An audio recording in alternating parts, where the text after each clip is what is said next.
Hello friends, welcome to Mrs. Stitch Blouse House. நம்ம friends சில பேர் சில டவுட்ஸ்லாம் கேட்டிருந்தாங்க. அது என்னென்னன்னு நம்ம இப்ப பார்க்கலாம்.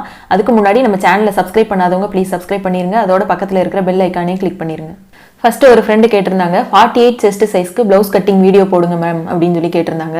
ஸோ 48 செஸ்ட் சைஸ் அப்படின்னு எடுக்கும்போது நம்ம காமனாக வந்து வீடியோ போட முடியாது. 30லேருந்து 40 வரலும் செஸ்ட் சைஸ் இருக்கும்போது நம்ம காமனாக மெஷர்மெண்ட்ஸ் பாடியிலேருந்து எடுப்போம். அது போக செஸ்ட் சைஸ்க்கு வந்து டாட்டோட மெஷர்மெண்ட்ஸ் வந்து காமனாக போட்டு நம்ம ஸ்டிச் பண்ணுவோம். அந்த மாதிரி வந்து 48 செஸ்ட் சைஸ்க்கு வந்து நம்ம மெஷர்மெண்ட் போட முடியாது.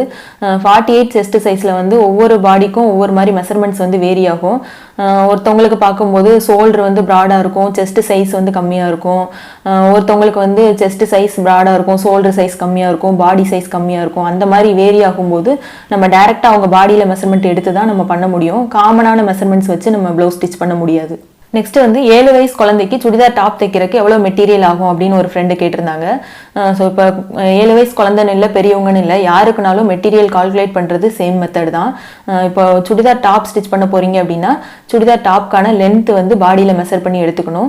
ஸோ அந்த லென்த்தில் வந்து டபுளாக நம்ம துணி எடுத்துக்கணும். இப்போ லென்த் வந்து எக்ஸாம்பிளுக்கு 20 இன்ச்சஸ் இருக்குது அப்படின்னா 20 + 20 40 இன்ச்சஸ் லென்த் இருக்கிற மாதிரி எடுத்துக்கணும்.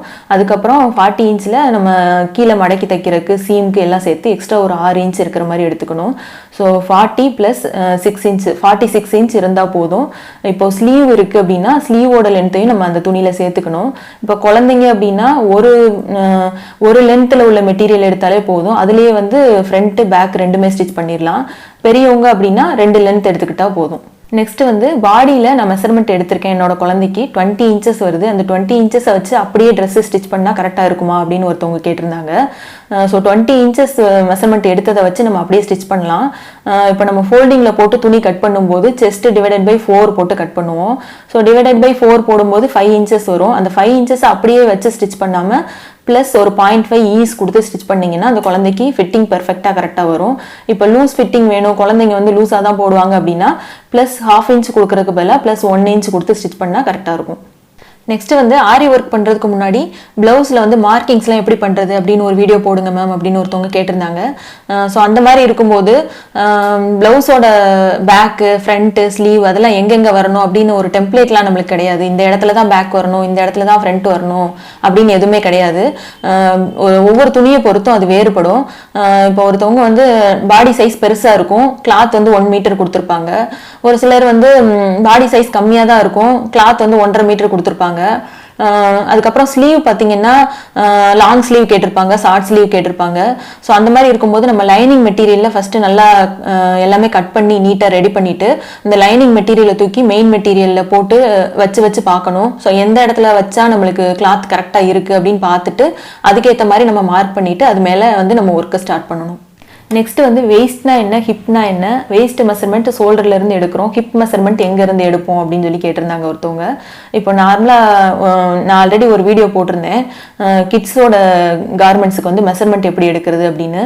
அதில் வந்து வெயிஸ்ட் மெஷர்மெண்ட் வந்து ஷோல்டர்லேருந்து 10 இன்ச்சஸில் எந்த இடம் வருதோ அந்த இடத்துல வந்து வேஸ்ட் மெஷர் பண்ணி எடுத்திருப்போம். ஹிப் அப்படின்றது வந்து ஆர்டிஃபிஷியல் வேஸ்ட் அப்படின்னு சொல்லுவாங்க. இது வந்து மோஸ்ட்லி வந்து பாட்டம் கார்மெண்ட்ஸுக்கு தான் நம்ம எடுப்போம். இப்போ பேண்ட்டு இல்லை ஸ்கர்ட்டு அந்த மாதிரி ஸ்டிச் பண்ணுறதுக்கு நம்ம அந்த ஹிப்போட மெஷர்மெண்ட் எடுப்போம். அது எங்கே எடுக்கணும் அப்படின்னா ஷோல்டர்லேருந்து நம்ம மெஷர்மெண்ட் பார்க்க தேவையில்லை. இப்போ ஒரு குழந்தைன்னு எடுத்துக்கிட்டீங்க இல்லை பெரியவங்கன்னு எடுத்துக்கிட்டிங்கன்னா எந்த இடத்துல அவங்க பாட்டம் கார்மெண்ட்டை வந்து வியர் பண்ணுவாங்களோ அந்த இடத்துல வந்து நம்ம அந்த ஹிப்போட மெஷர்மெண்ட் எடுக்கணும். இப்போ பேண்ட் எங்கே கட்டுறாங்க அப்படின்னு கேட்டுட்டு அந்த இடத்துல வந்து ஹிப்போட மெஷர்மெண்ட் எடுத்தீங்கன்னா அது கரெக்டாக இருக்கும். ப்ளவுஸோட பேக் சைடு ரோப் வந்து லூப் டர்னர் வச்சு எப்படி டர்ன் பண்ணுறது அப்படின்னு ஒருத்தவங்க கேட்டிருந்தாங்க. நார்மலாக வந்து நான் லூப் டர்னர் வச்சு டர்ன் பண்ணுறதுக்கு வந்து நான் சஜஸ்ட் பண்ணுறது இல்லை.